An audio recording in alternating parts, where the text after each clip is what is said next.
Are you undecided? Are you tired of always being broke and you want to pursue something that you love but you don't know how or what to start with? Do you want to change that? Do you want to wake up every day motivated and excited to work on something that you love while also providing you with a good amount of money? If this is what you want, then this is the video for you. I will be going over the right way in which to choose a business model that you can stick to for the rest of your life. And I'm also going to show you what you need to start it. But before we get into it, let's talk about what a business is. To my understanding, a business is pretty much buying and selling and making that automatic. A good example could be like a convenience store, or like the type of brands that you would see in a convenience store. Each brand that you see that's in there is its own company that is using the convenience store as a form of making it easy for them to trade with you. That's how it's always been through the longest time. Either the store itself has their own product that they sell, or a company brings in a product that the store sells for them. But here's the thing, we live in an age where everything is online. The middle block between the product and you, which is the store, is no longer necessary. You can easily buy stuff online and they can bring it over to your house. That's why it's most common that most businesses now start online. This also means that advertising is also done online. The reason why for this is because most people are transitioning over, actually no, not even transitioning over, they are already accustomed to the digital era. Whether this is a good thing or a bad thing, that's not for me to decide. For me, I believe that, to be honest, I think it could be a good thing because it allows for more opportunities for single individuals to grow. But it could also be a bad thing because people who are already used to the previous business model of having a in-between person to transition your product onto you, I feel like for those people who are adjusted to that or like are accustomed to this mentality are not going to really benefit because they don't really understand how online trading works. The point of all this is the fact that you can't really start a business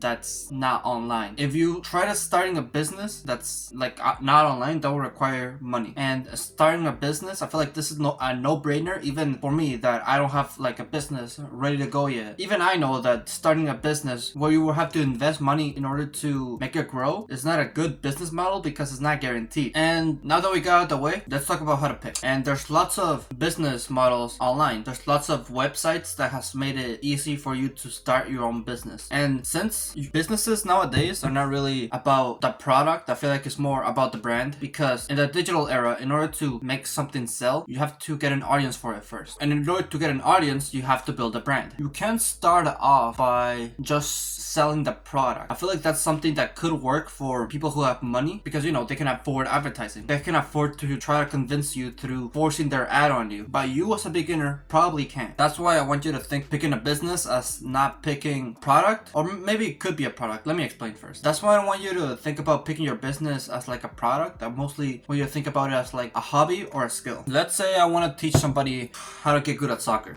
This is just an example. I don't really know that much about soccer, but let's say I wanted to teach somebody all of my experience that I've had and the different techniques that I've learned through my whole life playing soccer. And then I do that. I create content around that and I sell that. I sell that through the use of free content. Then once I have gathered an audience through releasing free content, then that's when I release a product. And that product can be based around your content. It could be like a course on how to get better at soccer, or you can sell a soccer ball. If I could describe it in like the most simplest term, you release free content, you learn more things, you become a teacher, and then you sell tools to get better at what you're teaching. So at the end of the day, it mostly comes down to what you can stick to. It's like there are business options out there like freelancing that gives you money straight away, but that's not, I don't feel like that's something that you can stick to for the long term. Because if you think about it, the only way that you can grow successful through freelancing is if you get a high-end person to pay you a lot of money, and that's not really guaranteed. And something that could be guaranteed is if you create an audience.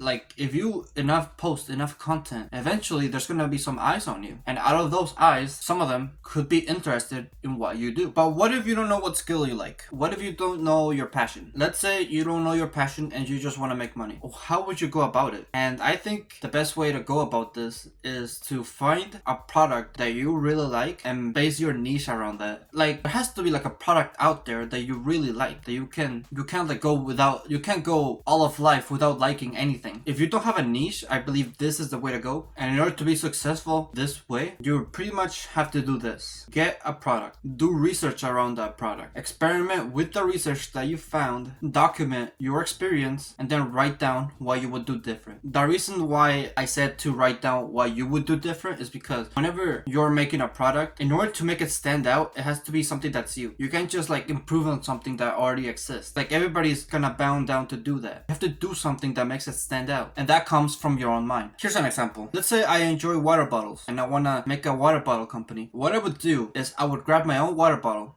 look at it, go online, see what research out there that supports making a better water bottle, test it on myself and make my own water bottle with those features that I saw online, see if I liked it or not, and then based on those results, I will create my own design. But before I sell it, once again, I would have already created an audience. I would have already tried to get people to like the idea before selling it. That's how I would go about it. And the truth is, the reason why most people don't do this is because building an audience takes a long time, and building a product takes even longer, because you have to build a product that not only you like but also works and other people are willing to buy. Take this with a grain of salt. I myself not really that experienced when it comes to selling products. However, I do believe that you shouldn't start selling physical products right away. I feel like what you should start selling first is online products first. The reason for this is because it takes less money to make, and it's a good connection between the platforms that you build your audience with and what you want to sell, because, you know, all you have to do is add a link with a website that brings you to your digital product. This would be stuff like ebooks, courses, online art, coaching calls. But once again, if you're going to release any type of product, you need to improve your skill first. You need to improve the skill of talking in front of the camera and helping somebody else. You need to improve the skill of pretty much how to help others. You have to give some sort of trade when it comes to online content, and that trade is usually information. And when it comes to this trade of giving information to one another, there's two main websites in which you can do this, and I believe these are like the two most used websites. Whenever you make your own business, try to be different. Instead of trying to appeal to kids and try to entertain them, instead just appeal to what you like and appeal to your desires, your purpose, what you want to give out to the world, what you are most passionate about, your hobbies. And if you do that, that'll make your job a lot more easier, because of course you're gonna want to work on something that you like. Of course you're gonna wanna share with the world something that you're good at. But what if you've been doing this for a long time? What if you can't get an audience? And to be honest, the truth is that if you can't get an audience, it's because you're not trying hard enough. It's like, even if you like record one video a day, you should still build some sort of audience, because you have built the skill of recording better every day. Just like do what Mr. Beast says and improve an aspect of your content every time you post it. Like, it could be like the editing, it could be like the thumbnail, your performance, something about it. Just improve in general. If you improve, then success is inevitable. This also comes down to business. Like, if you're okay with working for somebody else, because I feel like for life there's two options. Either you can work for a company or you can make a company. And it's really sad to see that most people are okay with working for a company, because now that I think about it, school has programmed us to be okay with that, to be a server. Because it's like, we would come in, we would follow a strict schedule, we would only get like a 30-minute break for lunch, and then we would go back to work. Damn, like, it really prepared us for a 9 to 5, because that time is also similar. Like, school is like 8 hours too. Having the mentality that you're always serving a higher up position is not really the best way to teach the youth to become that person themselves, to become that person who is higher up. So break the cycle. Even I still believe they should stay in school. They are still at least teaching you knowledge, and knowledge is very valuable. You shouldn't waste that. But when you graduate, just keep in mind that don't carry over the same mentality. Don't carry over the mentality that you're gonna work for somebody else. Try to build a mentality that you wanna be the person who works for himself. Yeah, and I'm gonna leave it at that. Thank you for watching this video. If you liked it, make sure to leave a like, subscribe if you're new or if you like my channel, and always remember to live your life like there's no tomorrow.